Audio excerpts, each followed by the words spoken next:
অধ্যায় ১০ সেদিন আমলনামা প্রদর্শন করা হবে। এরপর ওইসব অবিশ্বাসীদের সামনে সেই কিতাব রাখা হবে যে কিতাবে তাদের পৃথিবীর জীবনের যাবতীয় ঘটনা লিপিবদ্ধ করা হয়েছে।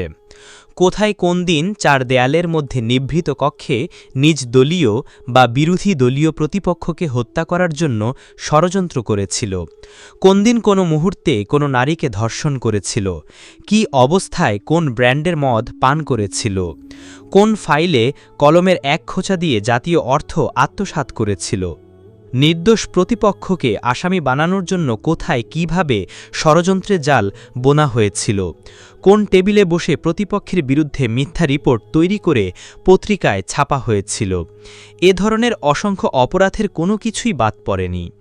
অসংখ্য ক্রাইম রিপোর্ট সম্বলিত নিজের জীবনলিপি দেখে অপরাধীরা আযাব থেকে বাঁচার জন্য সমস্ত কিছু অস্বীকার করে বলবে, এসব কাজ আমরা একটিও করিনি। অপরাধীরা আল্লাহর সামনে দাঁড়িয়ে মিথ্যা কথা বলবে, তারা তাদের অপরাধ মেনে নিতে অস্বীকার করবে, সাক্ষীদেরকে মিথ্যা বলবে এবং ক্রাইম রিপোর্ট সম্বলিত নিজের জীবনলিপির নির্ভুলতাও মেনে নেবে না। ফেরেশতাদেরকে দোষারোপ করে বলবে তারা মনগড়া রিপোর্ট রচিত করেছে, এসবের কোনো কিছুই আমাদের দ্বারা ঘটেনি। তারপর সেই চলমান ছবি তাদের সামনে উত্থাপন করা হবে। অপরাধীরা দেখতে থাকবে পৃথিবীতে কোথায় তারা কি করেছিল এবং নিজের কণ্ঠ শুনতে থাকবে কবে কোন দিন কি বলেছিল। এরপর আল্লাহ আদেশ দেবেন, তোমাদের এসব মিথ্যা কথা বন্ধ করো এবং এখন দেখো তোমাদের নিজেদের শরীরের অঙ্গপ্রত্যঙ্গ তোমাদের কৃতকর্মের কি বর্ণনা দেয়। সেদিন যাবতীয় কর্মকাণ্ড প্রকাশ করে দেয়া হবে। আল্লাহদ্রোহীদের সমস্ত কার্যকলাপ রেকর্ড করা হচ্ছিল, আর এই রেকর্ড সেদিন তাদেরকে প্রদর্শন করা হবে এবং বলা হবে, এখন মজাটা অনুভব করো, আজ আমি তোমাদের জন্য শাস্তি ব্যতীত আর কিছুই বৃদ্ধি করব না।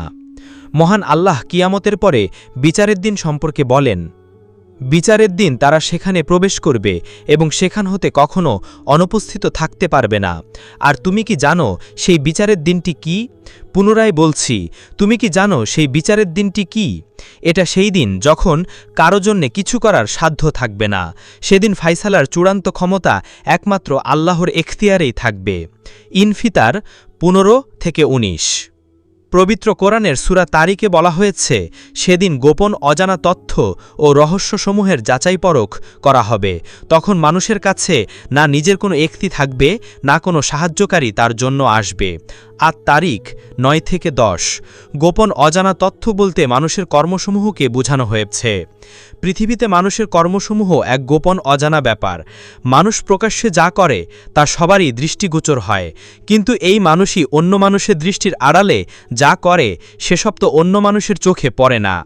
আবার মানুষ প্রকাশ্যেও এমন অনেক কাজ করে যে কাজ দেখে অন্য মানুষ প্রশংসা করে, কিন্তু যে ব্যক্তি ওই প্রশংসামূলক কাজ করল, ওই কাজের পিছনে যে তার কি উদ্দেশ্য, মনোভাব ও নিয়ত গোপন থাকে, যে প্রবণতা, মতলব ও কামনা বাসনা কাজ করতে থাকে, তার যে গোপন কার্যকারণ নিহিত প্রচ্ছন্ন থাকে, তা অন্য মানুষের নিকট অজানাই রয়ে যায়। কিন্তু বিচারের দিন তা সবকিছুই প্রকাশ করে দিয়ে তার চুলচেরা বিচার করে উপযুক্ত দণ্ড প্রদান করা হবে। আমলনামা দেখে অপরাধীগণ ভীত সন্ত্রস্ত হয়ে উঠবে। মহান আল্লাহ রবুল আলামিন সূরা কাহাফের ৪৯ নং আয়াতে বলেন, আর যখন আমলনামা সম্মুখে রেখে দেয়া হবে, তখন তোমরা দেখবে অপরাধীগণ ভীত সন্ত্রস্ত হয়ে উঠেছে আর বলছে, হায় রে আমাদের দুর্ভাগ্য, এটা কেমন বই, আমাদের ছোট বড় এমন কোনো কাজ বাদ যায়নি যা এই বইতে লেখা হয়নি। তারা যে যা কিছু করেছিল তা সমস্তই নিজের সামনে লেখা ও ছবিসহ উপস্থিত দেখতে পাবে, আর তোমার রব কারো প্রতি কোনো জুলুম করবেন না। পবিত্র কুরআনের অন্যত্র বলা হয়েছে, আজ প্রত্যেকটি প্রাণীকেই তার পৃথিবীতে জীবিত থাকতে উপার্জনের প্রতিফল দেয়া হবে। আজ কারো প্রতি জুলুম করা হবে না, আর আল্লাহ অত্যন্ত দ্রুত হিসাব গ্রহণ করবেন। আল মুমিন 17। আল্লাহর কুরআনের সূরা জুমারের ৬৯ নং আয়াতে এসেছে, প্রত্যেকের আমলনামা অর্থাৎ কর্মলিপি সামনে উপস্থিত করা হবে, নবী রাসূল ও সকল সাক্ষীদেরকে উপস্থিত করা হবে, মানুষদের মধ্যে যথাযথভাবে সত্য সহকারে ফায়সালা করে দেয়া হবে, কারো উপর কোনো জুলুম করা হবে না। এই আয়াতে সাক্ষী বলতে যারা মানুষের মধ্যে নানাভাবে ইসলামের বিধান প্রচার ও প্রসার করেছে তাদেরকে, ও সেসব সাক্ষী ও যারা মানুষের কর্মের ব্যাপারে সাক্ষ্য প্রদান করবে। এ সমস্ত সাক্ষী শুধুমাত্র মানুষই হবে না, ফেরেশতা, জিন, অন্যান্য প্রাণীসমূহ, মানুষের নিজ অঙ্গপ্রত্যঙ্গ তথা পৃথিবীর যাবতীয় বস্তু সাক্ষী প্রদান করবে কিয়ামতের দিন। পৃথিবীতে যা কিছু আছে সব কিছু সৃষ্টি করা হয়েছে মানুষের সেবা করার জন্যে, আর মানুষের প্রতি নির্দেশ দান করা হয়েছে আমার নেয়ামত ভোগ করো এবং আমার দাসত্ব করো। কিন্তু কোনো কিছুকেই মহান আল্লাহ মানুষের দাস করে সৃষ্টি করেননি, এমনকি মানুষের নিজ দেহের অঙ্গ প্রত্যঙ্গও নয়।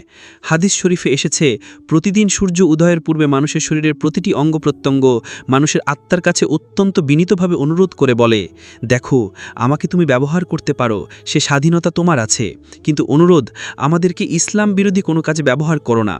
যদি করো তাহলে কিয়ামতের দিন তোমার বিরুদ্ধে আমরা সাক্ষী দিতে বাধ্য হব, কারণ আমরা তোমার শরীরের অঙ্গ প্রত্যঙ্গ হলেও আমরা ওই মহান আল্লাহর দাস।